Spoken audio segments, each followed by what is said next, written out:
making refried beans. Okay, step one, dump the cans into a pan. Exciting.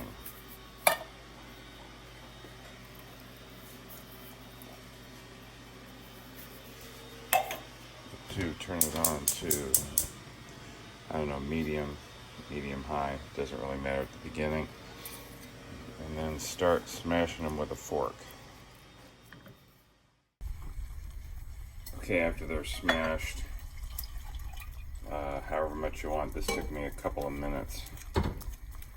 You can do it however you want.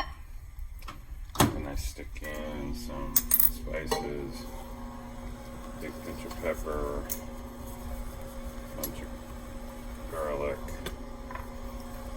heavy-handed on the cumin powder,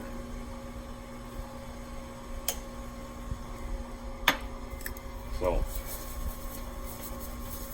to taste. You don't have to have it at all, but I like a little smoked paprika. Stir that around. Then dump in your can of salsa. Stir that around. And then reduce it however much you want. Usually it takes about 10 minutes. I've got it on medium heat. And I switch from a fork to a spatula. I switch to a spatula and scrape it off the bottom. It'll stick a little bit, not really too bad, but just stir it around every couple of minutes. You can see it's still real runny. Every couple of minutes, stir it around, scrape the bottom off. You can see it's starting to get thicker, but I like it thicker than this. We'll let it go for another couple of minutes. Okay, this is about where I like them. Kind of thick, not too thick. Run a spatula through it, you can see it holds the line. Again, this is all personal preference. It will, keep them in the fridge so they'll cool down and get pretty thick. And depending on the application, you might want them thicker or thinner, but I usually do it about like this. They're pretty hot, but before I finish, I always take a taste, which I've done before this video, and check them for seasoning. These need a little bit more salt. That's obviously to taste. One thing about these beans is I would tend to over season versus under season, since I use them as kind of a spread on stuff or inside of burritos, as opposed to just eating them plain, which you can definitely just eat them plain, but if you tend to use them for the inside of other ingredients, then the more spices they have, the better. One thing I do to get a sense of how many calories I've got is I'll weigh them out. So I've got my scale here, turned it on. Should get one. These are pretty inexpensive. You can get any one on Amazon. Stick that on there. I've got it in grams. You put the container on there, you hit tear, and then that zeroes this out. Then I'm going to dump the beans in. Now I've got them dumped in. You can see that they weigh 736 grams. They won't always weigh the same, even if you use the same ingredients, because it's obviously a function of how much water you evaporate. But whatever that number is, that's the total volume. And you can divide that by how many calories are total are in the 3 cans of things that you used. I'll tell you that in a second. So then the last thing is how to calculate the calories, which is pretty straightforward. I've got the 3 cans. It's 120 calories per serving. There's 3.5 servings per can.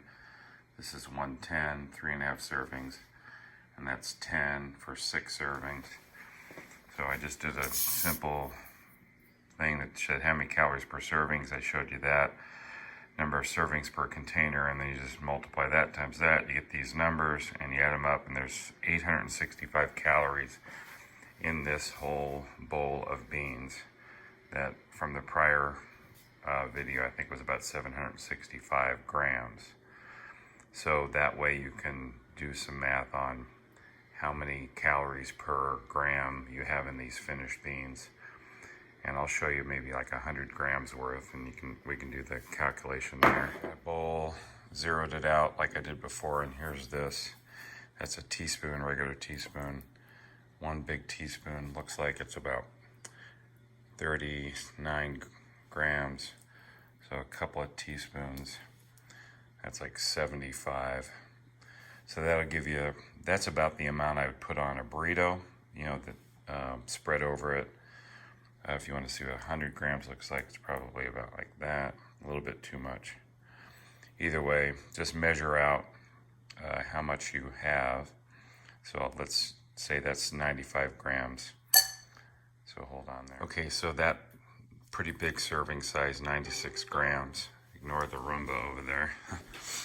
And so, like I said, the total weight of it is 736 grams in all of those beans. So I calculated the 865 calories divided by 736 grams weight. So that means they have 1.175 calories per gram. And then the 96 calories, or 95, whatever it said, 96 times 1.175 means this has about 113 calories. So you just get the idea how to approximate it. So then I don't weigh my stuff out all the time. I just get a sense of, all right, well, I know what a serving was. I think that this is 3 teaspoons worth. Obviously not officially weighted teaspoons, but like, you know, a chunk like that. So it was about 113 calories for 3 of these. So you get the idea. Once you get a sense of them, then you can weigh out your other food that you might make a burrito out of. So I make some eggs. I use egg whites. You can get some cheese and just weigh stuff out. And then that's the best way to get an understanding of your calories.